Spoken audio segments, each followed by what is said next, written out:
Well, good evening and welcome to Tucker Carlson Tonight. Much like General Patton, Donald Trump believes the best defense is a good offense. So after BuzzFeed published an unverified document suggesting he'd been co-opted by the Russian government, Trump launched an all-out attack on the press during today's news conference, his first since last July. It was a high-energy event, to say the least. Here's a highlight reel of what happened. I will be the greatest jobs producer that God ever created. As far as hacking, I think it was Russia, but I think we also get hacked by other countries and other people. I will say again, I think it's a disgrace that information would be let out. I saw the information, I read the information outside of that meeting. It's all fake news, it's phony stuff. It didn't happen. It was a group of opponents that got together, sick people, and they put that crap together. Hacking's bad, and it shouldn't be done. But look at the things that were hacked. Look at what was learned from that hacking. If Putin likes Donald Trump, guess what, folks? That's called an asset, not a liability. Now, I don't know that I'm going to get along with Vladimir Putin. I hope I do, but there's a good chance I won't. Well, I'm not releasing tax returns because, as you know, they're under audit. But every president since the 70s has Oh, gee, I've never heard that. Oh, gee, I've never heard that. Don and Eric are going to be running the company. They are going to be running it in a very professional manner. They're not going to discuss it with me. Again, I don't have to do this. Go ahead. Go ahead. No, not you. Not you.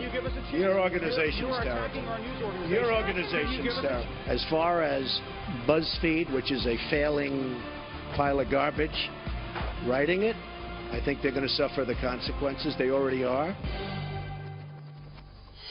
So news organizations publish untrue content all the time, but to their credit, it's usually by accident.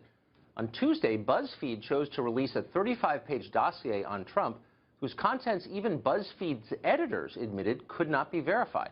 In fact, the publication said explicitly, quote, "The report contains errors." BuzzFeed's conduct may be among the worst excesses of yellow digital journalism, but many are arguing their decision to publish that piece was justified. We're joined now by Matthew Ingram of Fortune magazine, who authored a piece today defending BuzzFeed. Matthew, thanks a lot for coming on. Thanks for having me. One of my favorite reporters, Michael Tracy, wrote something this morning that made me think of this. He said, and I'm quoting, he said, WikiLeaks relentlessly attacked for publishing verified, authentic information. BuzzFeed is cheered for publishing what is a total sham. You have been critical of WikiLeaks for publishing emails that did not belong to them, and yet you're cheering the publication of material that is clearly wrong. Why? In fact, I was supportive of WikiLeaks. I support their attempts to publish documents that would otherwise go unpublished. I support BuzzFeed's decision to do the same when those documents are clearly part of an important story. They said they were unverified. They didn't say that everything in there was true. All they said was these documents are being discussed at the highest levels. Senior intelligence agents have effectively said this source is credible, and yet no one is showing you this document. I think they did a public service. Well, first of all, I just read a piece that you wrote criticizing the release of those WikiLeaks emails. But to the point of on BuzzFeed, there are lots of things that are discussed privately, especially during campaigns, and you're a working journalist, so you know this well, that we don't publish because we're not certain if they're true. And the bar is higher when they're personal and they're damaging to people's reputations. And isn't it our job to verify their veracity? Isn't that why we exist? Isn't that why we have reporters in the first place? Sure it is, and I'm not saying that that shouldn't happen. In fact, BuzzFeed is working and has been working for months, according to Ben Smith, to verify the things that are in that document. So it's not that by publishing they're saying we accept all of these things as true. What they're saying is that this document has been presented to the president, has been presented to senior members of the intelligence community, and all the reporting before BuzzFeed said there is this document, but we're not going to tell you what's in it. But it's really important. And in fact, it could affect the entire Trump administration. It could call into question the entire government. Isn't that something that people should be able to see? Well, I don't know. If it's not true, it's not going to affect the Trump administration, presumably, unless the media trot it out there and treat it as if it's significant. Look, you know as well as I, we hear all kinds of things. I've heard all sorts of things about Barack Obama's romantic life, for example. I have no idea if any of them are true. I hope they're not. I would never report that. They're probably lies spread by his opponents. That often happens. Isn't it irresponsible to pass on something you can't verify? I don't understand how you couldn't see that as a journalist.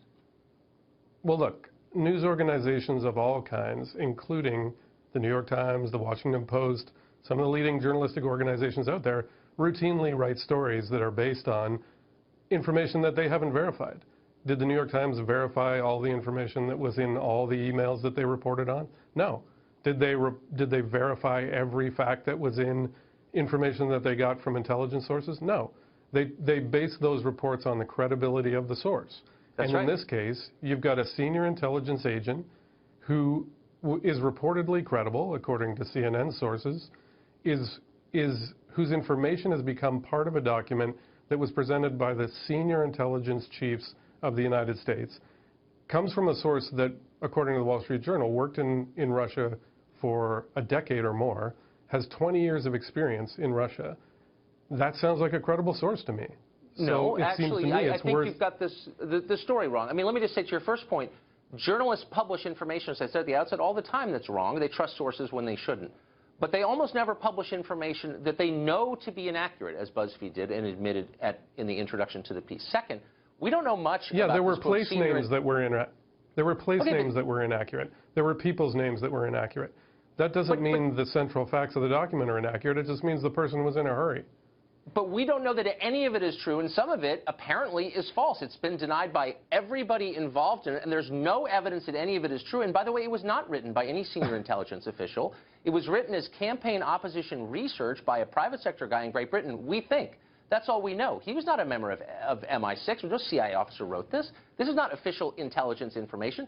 And by the way, the intel agencies scoop up all kinds of rumor, innuendo, disinformation, as you know, all the time. We would never publish that if it hurt Hillary Clinton, ever, would we? I think lots of organizations would, and I think lots of organizations effectively did exactly that. So why is this different? Name a news organization. Well, then name one. You just made the allegation. I have literally no idea what you're talking about. I covered the campaign pretty closely. Name a major news organization that published knowingly untrue information about Hillary Clinton that came from an intelligence source. I don't know what you're talking about. You're saying BuzzFeed knows this to be untrue. I'm saying they know that certain facts in this dossier are provably untrue, and they have not proven a single fact in here, and they're conceding it. So your justification appears to be, well, people are talking about it. Did every detail of every Hillary Clinton story, was it verified by the journalistic organizations that published those stories? Yes or no? No, no. There were details, however, so then why is that acceptable and this is not? This is from a senior intelligence source. I'll tell you. No, it's not from If you read that Wall Street Journal story, this guy was a senior MI6 agent, decades of experience in Russia. This is not a guy who just wandered in off the street and said he heard something in Moscow about Donald Trump. This was not written by a senior MI6 official. This was written by a guy who works for a corporate intelligence company in London who may or may not have worked for British intelligence. He is not a member of British intelligence. He did not write this as a member of British intelligence. A. B.